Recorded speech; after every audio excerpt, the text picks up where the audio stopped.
ഒറ്റയ്ക്കല്ലല്ലോ, എന്നും ഞാനില്ലേ? അവൾ അവൻ്റെ കണ്ണുകളിൽ നോക്കിക്കൊണ്ട് പറഞ്ഞു. മുകളിലേക്ക് കയറിയ അമ്മു തിരിഞ്ഞു നോക്കി. അജയ്, ദേ നോക്കി. അമ്മു താഴേക്ക് ചൂണ്ടിയപ്പോൾ മറ്റുള്ളവരും അങ്ങോട്ടേക്ക് നോക്കി. കൈകൾ കോർത്തു പിടിച്ച് കണ്ണുകളിലേക്ക് നോക്കി നിൽക്കുന്ന കിച്ചുവും ലയയും. ഓഹോ, വിശ്വാമിത്രനെ തപസ്സളക്കാൻ മേനക വന്നല്ലോ, സച്ചി കുറുമ്പോടെ പറഞ്ഞപ്പോൾ മറ്റുള്ളവരും ചിരിയോടെ നോക്കി. നിങ്ങൾ കയറിപ്പോരു പിള്ളേരെ, അവരവിടെ നിൽക്കട്ടെ, സുലോചന പറഞ്ഞപ്പോൾ എല്ലാവരും അകത്തേക്ക് നടന്നു. താനെന്താ ഇവിടെ? ആദ്യത്തെ പകപ്പിന് ശേഷം കിച്ചു അവളെ നോക്കി ചോദിച്ചു. അമ്പലത്തിൽ എന്തിനാ വരുന്നേ? അവൾ കുറുമ്പോടെ അവനെ നോക്കി. ഏയ് അതല്ല, കിച്ചു ചമ്മലോടെ ചോദിച്ചു. ലയ ചിരിച്ചുകൊണ്ട് അവൻ്റെ കയ്യിൽ മുറുക്കെ പിടിച്ചു. കൈ വിടടോ, ആരെങ്കിലും കാണും. കിച്ചു കൈവലിക്കുവാൻ നോക്കി. കണ്ടോട്ടെ, അതിനിപ്പോൾ എന്താ, അന്യൊന്നും അല്ലല്ലോ.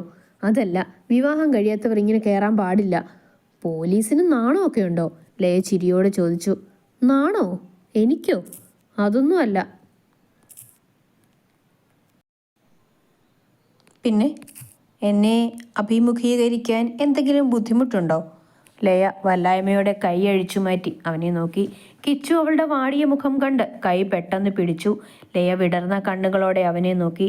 എന്ത് ബുദ്ധിമുട്ട്? വർഷങ്ങളോളം എന്നെ കാത്തിരുന്നതല്ലേ? ഞാൻ എന്തെങ്കിലും തിരിച്ച് സ്നേഹിക്കുമെന്ന് പ്രതീക്ഷയോടെ ഇരുന്നതല്ലേ? ബഹുമാനമാണ്. യാതൊരു പ്രതീക്ഷയും നൽകാതിരുന്നിട്ടും ഒരുപാട് ബന്ധങ്ങൾ വന്നിട്ടും ഒന്നിനും സമ്മതിക്കാതെ കാത്തിരുന്ന പെണ്ണിനോടുള്ള ബഹുമാനം. കിച്ചു അവളുടെ കയ്യിൽ മുറുക്കി പിടിച്ചുകൊണ്ട് കണ്ണുകളിൽ നോക്കിക്കൊണ്ട് പറഞ്ഞു. പിന്നെ ഇപ്പം എന്താ എന്നോട്? ലയ കണ്ണ് നിറച്ച് അവനെ നോക്കിക്കൊണ്ട് ചോദിച്ചു. ഒന്നിച്ചൊരു ജീവിതം ഞാനും ആഗ്രഹിക്കുന്നുണ്ട്, കൂടെ വേണമെന്ന്. പ്രണയമാണോ എന്നൊന്നും എനിക്കറിയില്ല, പക്ഷേ തൻ്റെ സ്ഥാനത്ത് മറ്റൊരു പെണ്ണിനെയും ഭാര്യയായി കാണാൻ എനിക്ക് കഴിയില്ല. കുഞ്ഞോൾക്കൊരു ജീവിതം ഉണ്ടാകുന്നതുവരെ ഒരു വിവാഹം വേണ്ടെന്ന തീരുമാനത്തിലായിരുന്നു ഇതുവരെ. ഇപ്പോൾ അവളൊരു ഭാര്യയാണ്, മറ്റൊരു ജീവിതം അവൾക്കുണ്ട്.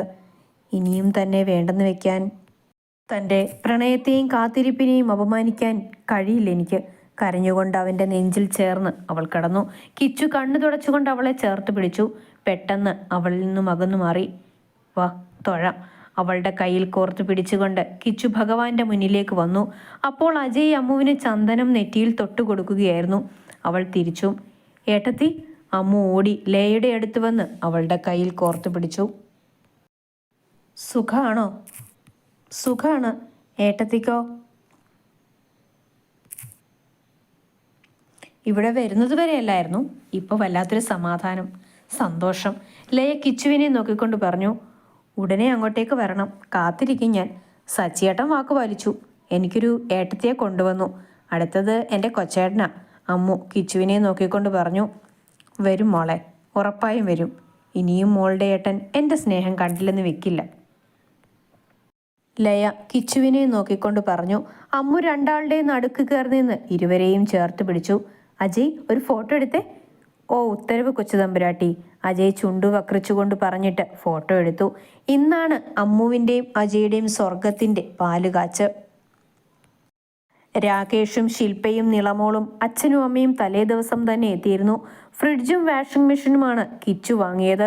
ഹരിയും രാഖിയും കൂടി ടിവിയും സോഫയും വാങ്ങി നൽകി. രാകേഷ് കട്ടിലും അടുക്കളയിൽ ആവശ്യമുള്ള പാത്രങ്ങളും സച്ചിയുടെ വക അലമാരയും. അങ്ങനെ ഓരോരുത്തരുടെ വകയായി ഓരോ സാധനങ്ങൾ കൊണ്ട് വീട് നിറഞ്ഞിരുന്നു. ഫൈസിയും ഉമ്മയും കൂടി വന്നപ്പോൾ ഒരു ചെമ്പുകുടമാണ് കൊണ്ടുവന്നത്. മോളെ അമ്മൂട്ടിയെ, എൻ്റെ പ്രസവം കഴിഞ്ഞ് വേദു പിടിക്കാൻ വെള്ളം ചൂടാക്കേണ്ടത് ഈ കുടത്തിലാണ്. ഫൈസിയുടെ ഉമ്മ പറഞ്ഞപ്പോൾ കുടിച്ചുകൊണ്ടിരുന്ന വെള്ളം തരിപ്പിൽ കയറി അജയ് ചുമയ്ക്കാൻ തുടങ്ങി. അമ്മു അവനെ ദയനീയമായി നോക്കി. ഇതുവരെ ഫസ്റ്റ് നൈറ്റ് പോലും കഴിഞ്ഞില്ല, അപ്പോഴാ പ്രസവം. അജയ് പിറുപിറുത്തുകൊണ്ട് അമ്മുവിനെ നോക്കി. ആൻറ്റി വാ, ഭക്ഷണം കഴിക്കാം. അജയ് ഫൈസയുടെ ഉമ്മയെ വിളിച്ചുകൊണ്ടുപോയി. അടുത്തറിയാവുന്ന കുറച്ചുപേര് മാത്രമേ ചടങ്ങിനുണ്ടായിരുന്നുള്ളൂ. സന്ദീപും കിച്ചുവും ഫൈസിയും കൂടി രാത്രിയിലേക്കുള്ള ഫുഡ് എടുക്കാനായി പോയി. ഹരിയും സച്ചിയും അജയും കൂടി കസേരയും മേശയും ഒക്കെ സെറ്റ് ചെയ്തിട്ടു. വൈകിട്ട് ലയയും അച്ഛനും കൂടി വന്നിരുന്നു. വളരെ ഭംഗിയുള്ള ഒരു സംഗീത ഗണപതിയുടെ ശില്പമായിരുന്നു ലയ കൊണ്ടുവന്നത്. അമ്മുവിനത് ഒരുപാട് ഇഷ്ടമായി. അവൾ സന്തോഷത്തോടെ ലയയുടെ കവളിൽ ഉമ്മ വെച്ചു.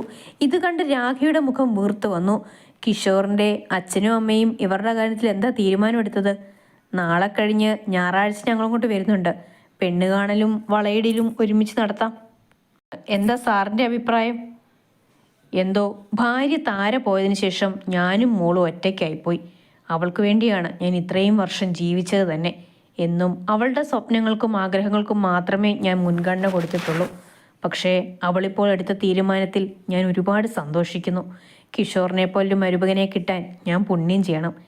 ഈ നിൽക്കുന്ന പെൺകുട്ടിയെ സ്വന്തം മകളെ പോലെ ചേർത്ത് പിടിച്ചു പരിപാലിച്ച് വളർത്തിയില്ലേ? അവൾക്കൊരാപത്തുണ്ടായപ്പോൾ പാതി തളർന്നു പോലിരുന്ന കിഷോറിനെ ഞാൻ ഇപ്പോഴും ഓർക്കുന്നു.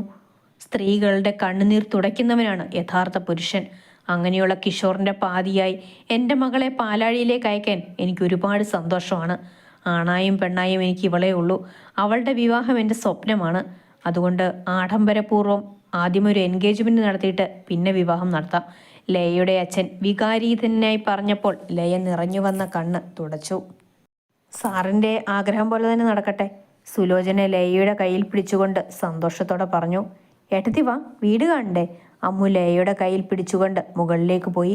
രാഖി നിളമോളെ എടുത്തുകൊണ്ട് നടപ്പാണ്.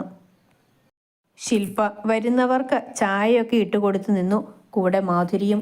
പുറത്ത് ഫോണിൽ സംസാരിച്ചു കൊണ്ട് നിന്ന ഹരിയുടെ അടുത്തേക്ക് രാഖി നിളമോളെയും കൊണ്ടുപോയി. ഹരി എന്തു പാവമാണെന്നോ മോള്, ആരോടും പിണക്കമല്ല. നമുക്ക് ഇവളെപ്പോലൊരു വാവ വേണം ഹരി. രാഖി ഹരിയെ നോക്കി പറഞ്ഞു. എത്ര വാവ വേണമെങ്കിലും തരാലോ പെണ്ണേ, അതിനല്ലേ ഞാൻ ഇങ്ങനെ വടി പോലെ നിൽക്കുന്നത്. രാഖിയുടെ കവിളിൽ മൂക്കുരസിക്കൊണ്ട് ഹരി പറഞ്ഞപ്പോൾ നിളമോൾ അവൻ്റെ കവിളിലിട്ട് കുത്തിക്കൊടുത്തു. ഹരി കവിളിൽ കൈവച്ച് നിളമോളെ നോക്കി. രാഖി പൊട്ടിച്ചിരിച്ചുപോയി. എൻ്റെ അമ്മോ, പെണ്ണിൻ്റെ നോട്ടം കണ്ടില്ലേ? ഞാൻ നിന്നെ തിന്നാൻ വന്ന പോലെ. എനിക്കും ചോദിക്കാനും പറയാനൊക്കെ ആളുണ്ട് കേട്ടോ.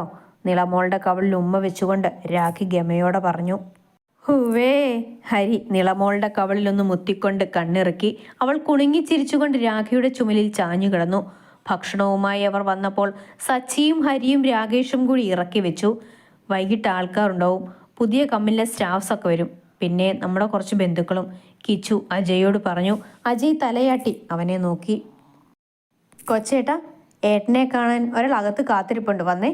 അമ്മു ഓടി വന്ന് അവൻ്റെ കയ്യിൽ പിടിച്ചുകൊണ്ട് അകത്തേക്ക് പോയി. ഹാളിലിരിക്കുന്ന ലയയുടെ അച്ഛനെ കണ്ട് കിച്ചു ബഹുമാനത്തോടെ മുണ്ടഴിച്ചിട്ട് അടുത്തേക്ക് പോയി. സർ വന്നിട്ട് കുറച്ച് സമയമായോ? ഇല്ലടോ, താൻ ഭക്ഷണം എടുക്കാൻ പോയിരുന്നെന്ന് പറഞ്ഞു. എങ്ങനെയുണ്ട് ജോലിയൊക്കെ? കുഴപ്പമില്ല സർ, സഹായത്തിന് കമ്മീഷണർ ഉണ്ടല്ലോ. സച്ചിയെ നോക്കിക്കൊണ്ട് ചിരിയോടെ കിച്ചു പറഞ്ഞു. സച്ചിദേവിൻ്റെ മാര്യേജ് കഴിഞ്ഞു അല്ലേ? അല്ലടോ, താൻ ലീഗലി മാരീഡ് ആയില്ലല്ലോ. രജിസ്റ്റർ മാരേജിനുള്ള കാര്യങ്ങൾ ചെയ്യാൻ നോക്ക്. ചെയ്യണം സർ, ആപ്ലിക്കേഷൻ കൊടുക്കാൻ പോകണം. കിഷോർ, ലയയുടെയും തൻ്റെ വിവാഹകാര്യമാണ് നമ്മൾ സംസാരിച്ചുകൊണ്ടിരുന്നത്. മറ്റന്നാൾ പെണ്ണ് കാണലിന് വരണം. പിന്നെ ഡേറ്റ് നോക്കിയിട്ട് എൻഗേജ്മെൻറ്റ്. തനിക്ക് പ്രശ്നം എന്തെങ്കിലും ഉണ്ടോ? ഇല്ല സർ, കിച്ചു പുഞ്ചിരിയോടെ മറുപടി പറഞ്ഞു. അപ്പോഴേക്കും ലയ മാധുരിയുടെയും ശില്പയുടെയും കൂടെ ഹാളിലേക്ക് വന്നു. ഇരുവരുടെയും കണ്ണുകൾ പരസ്പരം ഒന്നിടഞ്ഞു. കിച്ചു അറിയാതെ തന്നെ അവളെ നോക്കി നിന്നുപോയി. അമ്മുവൻ്റെ കയ്യിൽ നുള്ളിയപ്പോഴാണ് കിച്ചുവി ബോധം വന്നതുപോലെ നോട്ടം മാറ്റിയത്. സച്ചിക്ക് അത് കണ്ട് ചിരി വന്നു. പ്രേമിക്കലെന്ന് പറഞ്ഞ് ശബ്ദം എടുത്ത് നടന്നവനാ. എപ്പോൾ എത്തി? ലയയോട് അവൻ ചോദിച്ചു. കുറച്ച് സമയമായി. കൊച്ചേട്ടാ, ഏട്ടത്തി കൊണ്ടുവന്നതാ, നല്ല ഭംഗിയുണ്ടല്ലേ? അവൾ കൊടുത്ത ആ ശില്പം അമ്മു സന്തോഷത്തോടെ അവനെ എടുത്ത് കാണിച്ചു. സംഗീത ഗണപതി, തനിക്ക് ഇപ്പോഴും മാറ്റമില്ലല്ലേ? ആളൊരു വലിയ ഗണപതി ഭക്തയാണ് കുഞ്ഞോളെ. പണ്ടെൻ്റെ ബർത്ത്ഡേ ആണെന്നറിഞ്ഞ് എനിക്കും തന്നു ഒരു ഗിഫ്റ്റ്. അതും ഗണപതി വിഗ്രഹമായിരുന്നു. അപ്പോൾ അത് ഏട്ടത്തി തന്നതാ അല്ലേ? ഏട്ടത്തി, ഈ ഏട്ടൻ കള്ളനാ. ഏട്ടത്തി ഇഷ്ടമല്ലെന്നൊക്കെ വെറുതെ പറഞ്ഞതാ. നിധി കാക്കുന്ന ഭൂതത്തെ പോലെ ആ വിഗ്രഹം അലമാരിൽ സൂക്ഷിച്ചു വെച്ചിട്ടുണ്ട്. അമ്മു അത് പറഞ്ഞപ്പോൾ ലയ പിടപ്പോടെ അവനെ നോക്കി. കിച്ചു ചമ്മലോടെ അവളെയും. എല്ലാവരുടെയും ചുണ്ടിലൊരു പുഞ്ചിരി ഉണ്ടായിരുന്നു. അമ്പട കള്ള, അപ്പം നിനക്ക് ലയ ഇഷ്ടമായിരുന്നല്ലേ? എന്നിട്ട് എന്തൊക്കെ ഡയലോഗായിരുന്നു? സച്ചി അവനെ കളിയാക്കി. കിച്ചു ആകെ ചമ്മിപ്പോയിരുന്നു. ലയയ്ക്ക് സന്തോഷവും സങ്കടവും തോന്നിയ നിമിഷമായിരുന്നു അത്. വർഷങ്ങളായുള്ള തൻ്റെ കാത്തിരിപ്പാണ്. സർ വരൂ, ഭക്ഷണം കഴിക്കാം. അജയ് അദ്ദേഹത്തെ ക്ഷണിച്ചു. വാ ഏട്ടത്തി. അമ്മു ലയയുടെ കൈപിടിച്ച് പന്തലിലേക്ക് കൊണ്ടുപോയി. രണ്ടുപേരും ഭക്ഷണമൊക്കെ കഴിച്ച് യാത്ര പറഞ്ഞു പോയി. രാത്രിയിൽ കുറച്ചുപേരൊക്കെ വന്നുപോയി. രാത്രിയിൽ ഹരിയും രാഖിയും സുലോചനയും സുരേന്ദ്രനും സച്ചിയും മാധുരിയും തിരിച്ചുപോയി. താഴത്തെ 2 റൂമുകളിലായി അച്ഛനും അമ്മയും രാകേഷും ശില്പയും മോളും കിടന്നു. ഹാളിൽ നിലത്തു പായ വിരിച്ച് അമ്മു തൻ്റെ വലതുവശത്ത് അജയെയും ഇടതുവശത്ത് കിച്ചുവിനെയും പിടിച്ചു കിടത്തി. നടുവിലായി അവളും കിടന്നു.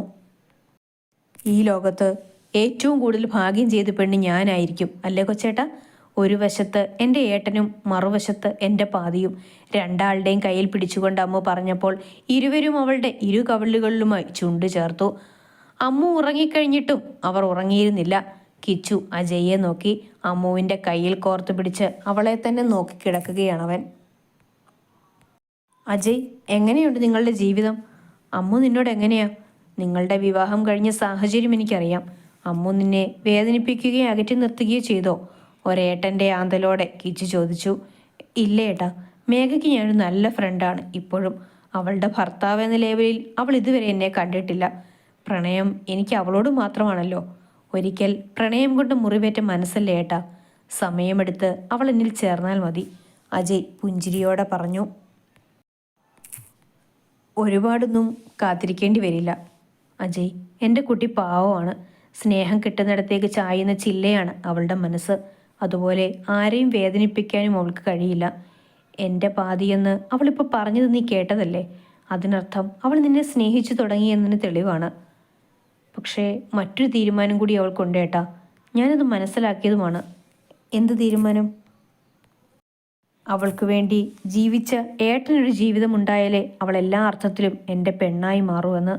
അജയ് അത് പറഞ്ഞപ്പോൾ കിച്ചു ഞെട്ടലോടെ അവനെ നോക്കി. അജയ് ഒന്ന് പുഞ്ചിരിച്ചു. ഏട്ടൻ അതോർത്ത് വിഷമിക്കേണ്ട. അവളുടെ എല്ലാ തീരുമാനത്തിനും ഒപ്പം ഞാനുണ്ടാകും. ഏട്ടൻ്റെ ജീവിതം നന്നായാലേ അവളുടെ മനസ്സിനൊരാശ്വാസം കിട്ടൂ. ഇത്രത്തോളം പരസ്പരം ജീവൻ കൊടുത്ത് സ്നേഹിക്കുന്ന നിങ്ങൾ രണ്ടുപേരും എനിക്കൊരു അത്ഭുതമാണ്. അജയ് അത് പറഞ്ഞപ്പോൾ കിച്ചു നിറഞ്ഞു വന്ന കണ്ണു തുടച്ചുകൊണ്ട് ഉറങ്ങിക്കിടന്ന അമ്മുവിനെ നോക്കി. പകുതി വായ തുറന്നാണ് കിടപ്പ്. അവനറിയാതെ ചിരിച്ചുപോയി. കുഞ്ഞിലേ ഇവൾ ഇങ്ങനെ ഉറങ്ങും. പകുതി വായ തുറന്നു വയ്ക്കും. പണ്ട് ഹരി അവൾ ഇങ്ങനെ കിടക്കുമ്പോൾ ചുണ്ടിൽ കൽക്കണ്ടം കൊണ്ടുവച്ച് കൊടുത്തിട്ട് ചിരിക്കും. അമ്മു അറിയാതെ തന്നെ അത് നുണഞ്ഞു തുടങ്ങും. ഉറുമ്പ് കൊച്ചിനെ കടിക്കുമെന്ന് പറഞ്ഞ് അമ്മ അവനെ തല്ലാൻ ഓടിക്കും. പഴയ ഓർമ്മയിൽ കിച്ചു ആവേശത്തോടെ ഓരോന്ന് പറയുന്നത് കേട്ട് കൗതുകത്തോടെ അജയ് കേട്ടുകിടന്നു. കല്യാണത്തിൻ്റെ പിറ്റേന്ന് ഇതുപോലെ തുറന്നു പിടിച്ച ചുണ്ടുകളെ താൻ നുണഞ്ഞെടുത്തത് ഓർമ്മ വന്നപ്പോൾ അജയ് ചിരിച്ചുപോയി. ഇതൊന്നും അറിയാതെ അമ്മു രണ്ടുപേരുടെയും സ്നേഹത്തണലിൽ സുരക്ഷിതയായി ഉറങ്ങുകയായിരുന്നു. പിറ്റേന്ന് എല്ലാവരും തിരിച്ചു പോയപ്പോൾ അമ്മുവും അജയും മാത്രം തനിച്ചായി. പോകുന്നതിന് മുൻപ് സച്ചിയും മാധുരിയും കിച്ചുവും ഹരിയും രാഖിയും കൂടി വീട് വൃത്തിയാക്കിയിട്ടിട്ടാണ് പോയത്. സാധനങ്ങളെല്ലാം ചിട്ടയോടെ എല്ലായിടത്തും സെറ്റ് ചെയ്തു. അടുക്കളയിലേക്ക് ആവശ്യമായ എല്ലാ സാധനങ്ങളും കിച്ചു വാങ്ങി നൽകിയിരുന്നു. ഓഫീസിൽ അത്യാവശ്യ വർക്കുണ്ടായിരുന്നതിനാൽ രാകേഷും ശില്പയും നിളമോളും പോകാനായി തയ്യാറായി. അച്ഛനും അമ്മയും ഇവിടെ നിന്നാൽ മതിയെന്ന് അമ്മു പറഞ്ഞു നോക്കിയെങ്കിലും ഇപ്പോൾ പോയില്ലെങ്കിൽ പിന്നീടത് ബുദ്ധിമുട്ടാകുമെന്ന് പറഞ്ഞ് അച്ഛനും അമ്മയും രാകേഷിനൊപ്പം പോയി. സത്യത്തിൽ അവർക്ക് കുറച്ചുകൂടി അടുക്കാനുള്ള അവസരം നൽകാനായിരുന്നു അവർ മാറി നിന്നത്. അജയ്ക്ക് അങ്ങനെയില്ല എങ്കിലും അമ്മുവിന് അവനോട് ഇപ്പോഴും ഒരകൽച്ചയുള്ളതായി അമ്മയ്ക്ക് തോന്നിയിരുന്നു. അവൾ രണ്ടുപേരും തനിച്ചായാൽ മാത്രമേ പരസ്പരം ഉള്ളു തുറന്ന് സംസാരിക്കാനും ഒന്നിച്ചു ജീവിക്കാനും ശ്രമിക്കൂ എന്ന് അമ്മ പറഞ്ഞപ്പോൾ മറ്റുള്ളവരും അത് ശരിവെക്കുകയായിരുന്നു. ഇതുവരെ കിച്ചുവിൻ്റെ ചിറകിനിടയിൽ ജീവിച്ചിരുന്ന അമ്മുവിന് ഒറ്റയ്ക്കുള്ള ജീവിതം എവിടുന്ന് തുടങ്ങണമെന്ന് അറിയില്ലായിരുന്നു. പാചകം കുറച്ച് വശമുണ്ടെങ്കിലും അജയുടെ ഇഷ്ടങ്ങൾ ചോദിച്ചറിഞ്ഞും കണ്ടും ഓരോന്നുണ്ടാക്കി നൽകണമെന്ന് അമ്മായി അവളോട് പറഞ്ഞിരുന്നു. രാവിലത്തേക്കുള്ളതൊക്കെ മാധുരി ഉണ്ടാക്കി നൽകിയിട്ടാണ് പോയത്. ഉച്ചയ്ക്ക് എന്ത് വേണമെന്ന് ചോദിക്കാൻ അജയുടെ അടുത്ത് പോയപ്പോഴാണ് തങ്ങളുടെ വിവാഹ ചിത്രം റൂമിൽ ഭിത്തിയിൽ പതിപ്പിക്കുന്ന അജയെ അമ്മു കാണുന്നത്. അവൾ ബെഡിൽ പോയിരുന്ന് അവനെ നോക്കിയിരുന്നു. ഫോട്ടോ വെച്ചിട്ട് അതിൽ ചുണ്ട് ചേർത്തിട്ട് അടിപൊളിയെന്ന് സ്വയം പറഞ്ഞുകൊണ്ട് നിൽപ്പാണ് കക്ഷി. അതെ, ഫോട്ടോ നോക്കി ഉമ്മ കൊടുക്കുന്നത് കണ്ടാത്തൊന്നും ഭാര്യ നാട്ടിലില്ലെന്ന് അമ്മു കുസൃതിയോടെ പറഞ്ഞു. എങ്കിൽ നേരിട്ട് തരാം. അജയ് മുണ്ടു മടക്കി കുത്തി അടുത്തേക്ക് വന്നപ്പോൾ കാറ്റുപോയ ബലൂണ് പോലെയായിരുന്നു അമ്മു. വേണ്ട. അമ്മു പെട്ടെന്ന് എഴുന്നേൽക്കാൻ നോക്കിയപ്പോൾ അജയ് അവളെയും വലിച്ച് ബെഡിലേക്കിട്ട് അവളുടെ മേലെ കൈകുത്തി നിന്നു. അമ്മു വിറയലോടെ അവനെ നോക്കി. എൻ്റെ കാന്താരിമുളകിന് എന്തു പറ്റി? അജയ് കുസൃതിയോടെ ചോദിച്ചപ്പോൾ അമ്മു ചുണ്ട് കടിച്ചു പിടിച്ച് അവനെ നോക്കി. ഒരു മിടിയും ടോപ്പുമായിരുന്നു അവൾ ഇട്ടിരുന്നത്. ഉച്ചയ്ക്ക് ഫുഡ് ഉണ്ടാക്കണം, വിട് അജയ്. അമ്മു അവൻ്റെ നെഞ്ചിൽ കൈവച്ചുകൊണ്ട് അവനെ തള്ളി മാറ്റാൻ നോക്കി. പിന്നെ അവിടെ ചുണ്ട് ചേർത്ത് കണ്ണുകളിലും മൂക്കിൻ തുമ്പിലും ചുണ്ടുകൾ ചേർത്തു. മൂക്കുത്തിയിൽ നാവ് കൊണ്ടൊന്ന് തഴുകിയപ്പോൾ അമ്മു ഒന്ന് നീങ്ങിപ്പോയി. അജയ് അവളെയും കൊണ്ടൊന്ന് മറിഞ്ഞ് അവളെ അവൻ്റെ മേലേക്കാക്കി. അതെ, വാങ്ങിക്കൂട്ടുന്നതല്ലാതെ ഒന്നും ഇങ്ങോട്ട് പോരുന്നില്ലല്ലോ. എന്തേ, ഇപ്പോഴും എന്നെ സ്നേഹിക്കാൻ കഴിയുന്നില്ലേ? ആദ്യം ചിരിയോടെയാണ് പറഞ്ഞതെങ്കിലും അവസാനം അവൻ്റെ വാക്കുകൾ ഇടറിയിരുന്നു. അമ്മു അവൻ്റെ ചുണ്ടിനു മുകളിൽ കൈയമർത്തി അല്ലെന്ന് തലയാട്ടി. അങ്ങനെ പറയല്ലേ അജയ്. കൊച്ചേട്ടനെ കഴിഞ്ഞാൽ ഇന്ന് ഈ ലോകത്ത് ഞാൻ ഏറ്റവും കൂടുതൽ സ്നേഹിക്കുന്നത് അജയെയാണ്. അജയ് കൂടെ ഇല്ലെങ്കിൽ എനിക്ക് വല്ലാത്തൊരു തളർച്ച പോലെയാണ്. അജയ് അവളെ അതിശയത്തോടെ നോക്കി. സത്യം? സത്യം. അമ്മു നാണത്തോടെ കണ്ണുകൾ അടച്ചു കളഞ്ഞു. അജയ് സന്തോഷം കൊണ്ട് അവളുടെ ചുണ്ടിൽ അമർത്തി ഉമ്മ വെച്ചു. അമ്മു കണ്ണുമിഴിച്ച് അവനെ നോക്കി. ഇതെൻ്റെ സന്തോഷത്തിന്. പിന്നെ ഒരു വലിയ കടം ബാക്കിയുണ്ട്, നമ്മുടെ ഫസ്റ്റ് നൈറ്റ്. അജയ് കീഴ്ച്ചുണ്ട് കടിച്ചു പിടിച്ചു വശ്യമായി പറഞ്ഞപ്പോൾ അമ്മു ഉമ്മിനീരിറക്കി അവനെ നോക്കി. ഉച്ചയ്ക്ക് കഴിക്കാൻ എന്താ വേണ്ടേ? അമ്മു ഉടനെ വിഷയം മാറ്റി. എൻ്റെ പെണ്ണിനെ. അവളുടെ മുഖത്തൂടെ വിരലോടിച്ചുകൊണ്ട് അജയ് പറഞ്ഞപ്പോൾ വിറയലോടെ അവൾ അവനെ നോക്കി. അമ്മു അവനെ തള്ളി മാറ്റി എഴുന്നേറ്റ് ഓടിയപ്പോൾ അജയ് അവളുടെ കയ്യിൽ പിടിച്ച് അവനോട് ചേർത്ത് നിർത്തി. ഞാൻ ശരിക്കും വീണുപോയത് നിന്റെ ഈ അഴിഞ്ഞുലഞ്ഞ കേശഭാരത്തെ കണ്ടുകൊണ്ടാണ്. പിന്നെ ഈ മാൻമിഴികളും നീണ്ട മൂക്കും കുശുമ്പ് കൊണ്ട് വീർക്കുന്ന മുഖവും ഒറ്റക്കൽ മൂക്കുത്തി വെട്ടിത്തിളങ്ങുന്ന നീണ്ട മൂക്കും. അവളുടെ മുഖത്തൂടെ വിരലോടിച്ചുകൊണ്ട് അവൻ പറയവേ അമ്മു കണ്ണുകൾ ഇറക്കി അടച്ചുകൊണ്ട് ഭിത്തിയിൽ ചാരി നിന്നു. അജയ് അവളെ ടേബിളിൽ എടുത്തിരുത്തി അവളുടെ കാലുകൾക്കിടയിൽ കയറി നിന്നു. അവളുടെ ഇരുവശത്തും കൈകൾ കുത്തി അവളുടെ മുഖത്തേക്ക് നോക്കി. ഏറെ നേരം ഇരുവരും പരസ്പരം കണ്ണുകളിലേക്ക് നോക്കി നിന്നു. വിരൽ കൊണ്ട് അവളുടെ ചുണ്ടൊന്ന് ഞെരടിക്കൊണ്ട് അജയ് അവളുടെ ചുണ്ടുകളെ തൻ്റെ ചുണ്ടുകൾ കൊണ്ട് ബന്ധിച്ചു. അമ്മു അവൻ്റെ പുറത്ത് നഖം അമർത്തിപ്പിടിച്ചു. അവളുടെ കാൽപാദങ്ങളെ അവൾ ചുരുട്ടിപ്പിടിക്കുകയും വികസിപ്പിക്കുകയും ചെയ്തു. പ്രാണൻ വലിച്ചെടുക്കുന്നത് പോലെയായിരുന്നു അവൻ്റെ ചുംബനം. അവൻ്റെ കൈകൾ അവളിൽ കുസൃതി കാണിച്ചുകൊണ്ടേയിരുന്നു.